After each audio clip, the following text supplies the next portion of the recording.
If you are suffering of tinnitus, there is a very good chance that a doctor had already told you something like, there is nothing wrong with your ears.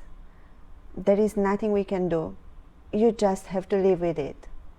And to be honest, parts of this are true, but the way it's usually said leaves people more frightened and more alone than before they ask the question.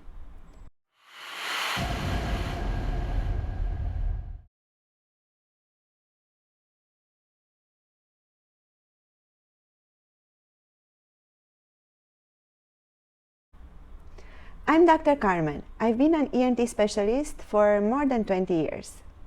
During this time, I noticed patients with tinnitus come to me carrying always the same three experiences. The first is fear. They keep asking, is it a brain tumor? Is it going to get worse? The second is dismissal. Sometimes you've been told kindly, sometimes not, that there is nothing to be done and you just need to ignore it. The third thing, and this is the one which I think is the hardest, is isolation. Because tinnitus is a sound that only you can hear. You can't play it to someone, you can't point to it, people around you cannot access it. So you carry it in a kind of private silence that sits ironically underneath a constant noise. All three of these experiences, the fear, dismissal, isolation, they all get better with information, because understanding what's happening is going to make things easier.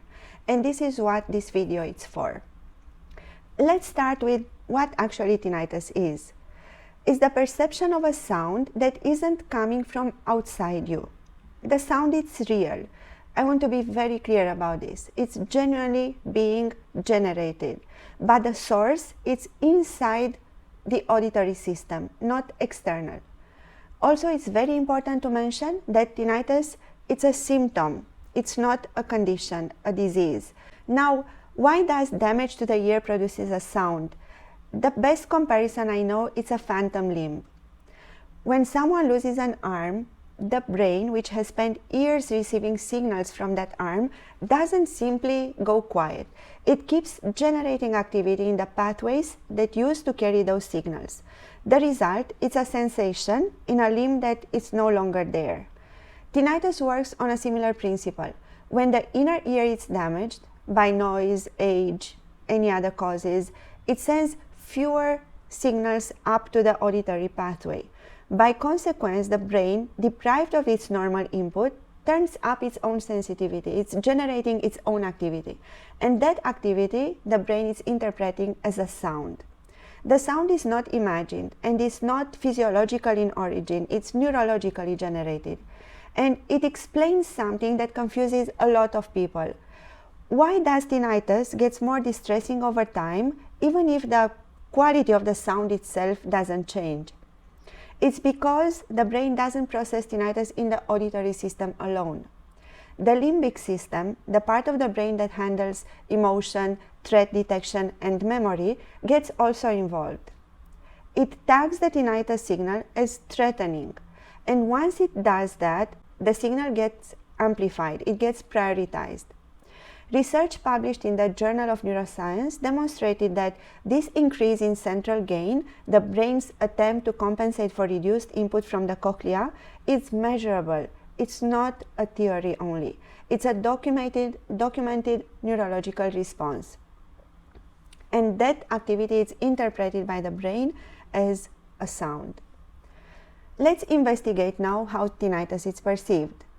Tinnitus sounds differently for different people. For some, it's like a ringing.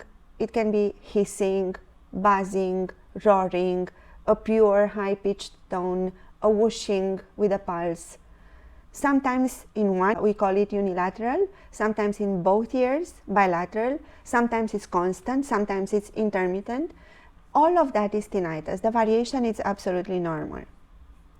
Some people only notice it in silence, when the room goes quiet at night and suddenly it's the loudest thing which is filling the entire space. Some people notice it's getting worse with stress or when they are tired.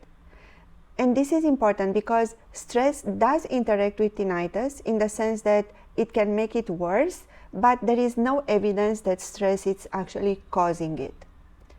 More important from my point of view is the impact of tinnitus. I want to name this because sometimes it gets skipped over in favor of the clinical picture. Tinnitus is disrupting sleep. It's affecting concentration because part of your attention is always on the sound. There is always a constant hypervigilance in your subconscious mind, a constant checking. Is it louder today? Is it different? You're half present in conversations because the other half, it's tracking something that no one else can hear. This is the real cost of tinnitus, and it matters as much as the sound itself. As I mentioned earlier, tinnitus is a symptom that can be present in various conditions, and some patterns need investigation without delay. First, it's the unilateral tinnitus, the tinnitus which is present only in one ear. This needs proper assessment to rule out a vestibular schwannoma. It is a rare finding, and when it's found, it's manageable, but it needs to be excluded.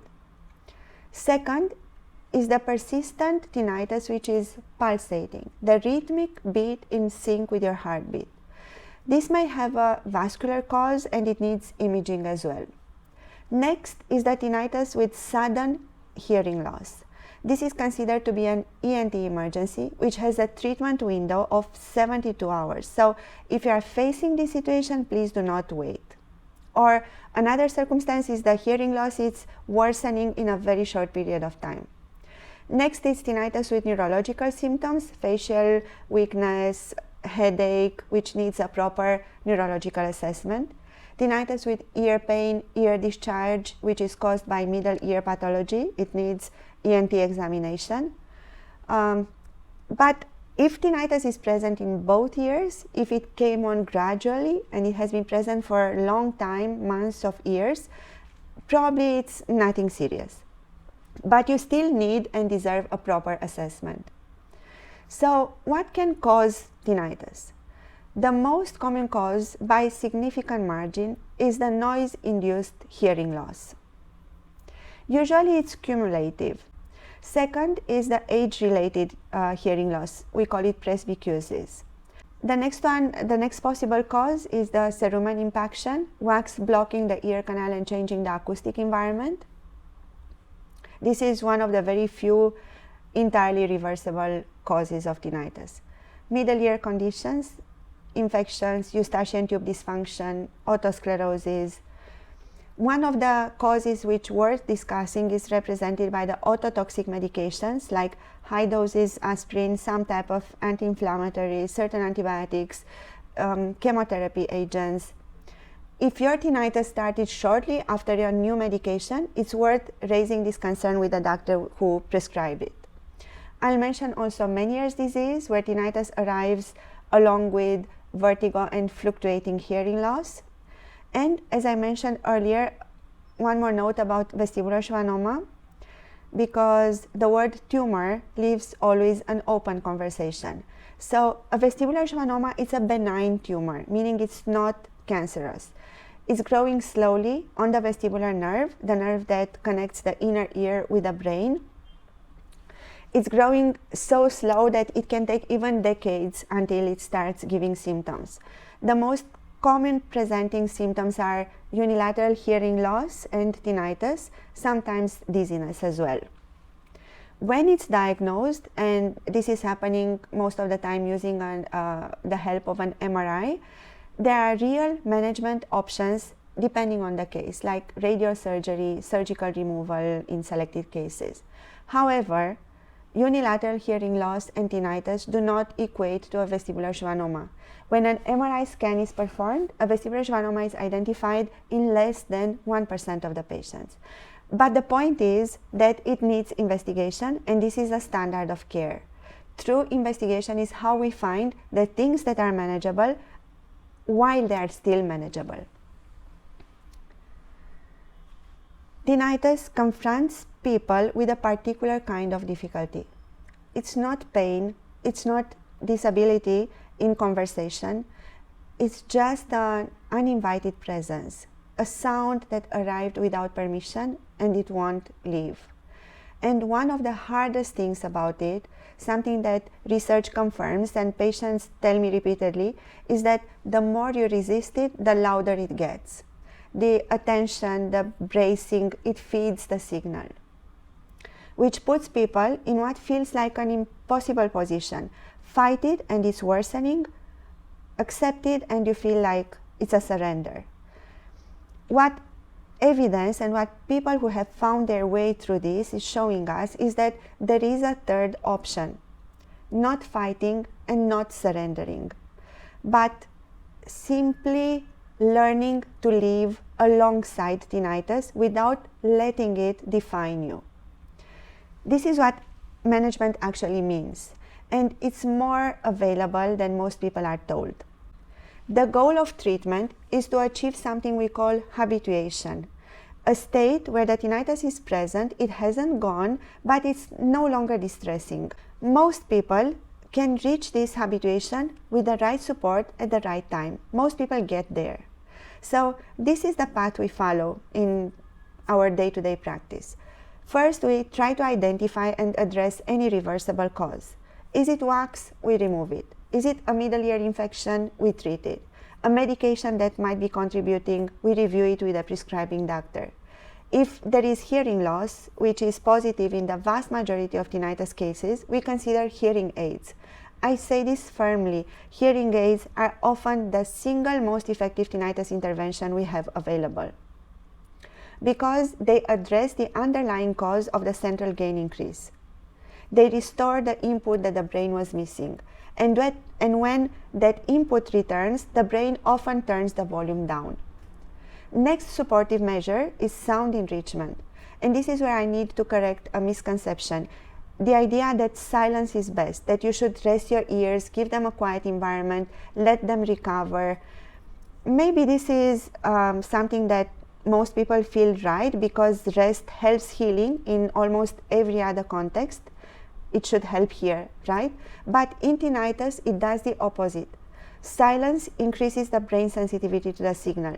It removes all the other input that was competing with the tinnitus for attention, and then the tinnitus gets louder.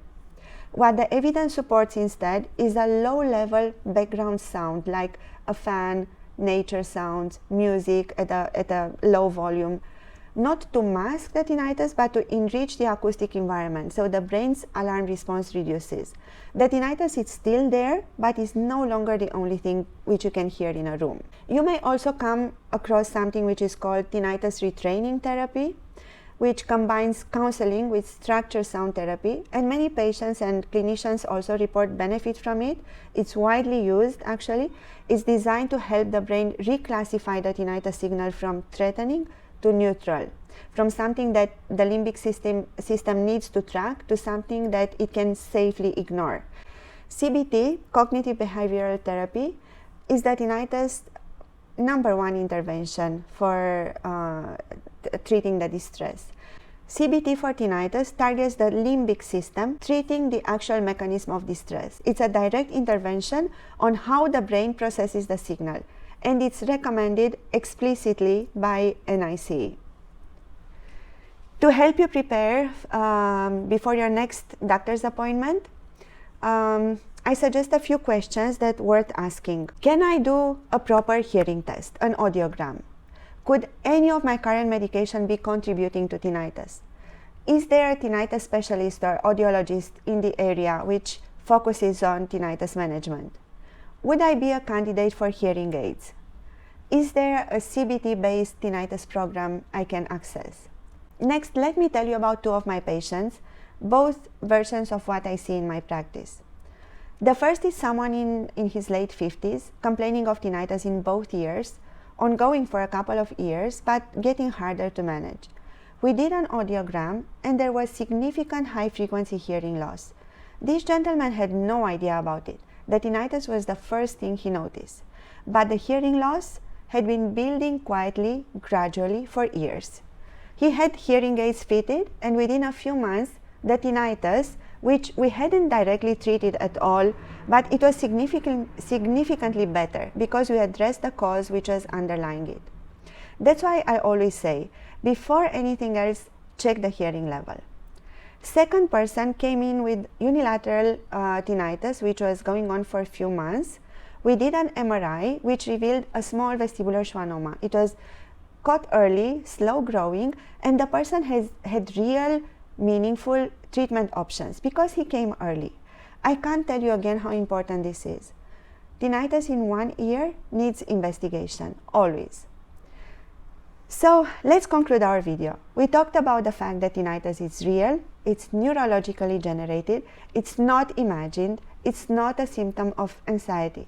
The absence of a cure is not the absence of help. Habituation is a genuine, achievable goal, and most people reach it. And if your tinnitus is in one ear, if it came out suddenly, if you feel it's pulsating with a heartbeat, or arrived alongside hearing loss or dizziness or headache, please have it checked by your ENT doctor. Not because it might be something dangerous, but because this is how you will know that it's not. Your tinnitus arrived without your permission. Understanding it is the first step towards regaining your power. Now, a few things before you go. I've put together a free guide that covers everything we discussed in this video. What tinnitus is, the red flags to watch for, the 5 questions to bring to your doctor's appointment. The link you'll find in the description down below the video. Download it before your next doctor's visit and you'll find it extremely helpful. The full version of this video with all the resources referenced will be in the ENT for Everyone website. I'll link it below. And please tell me in the comments how long you have had tinnitus and what is the one thing you wish someone has told you at the beginning. Thank you for watching. See you next time.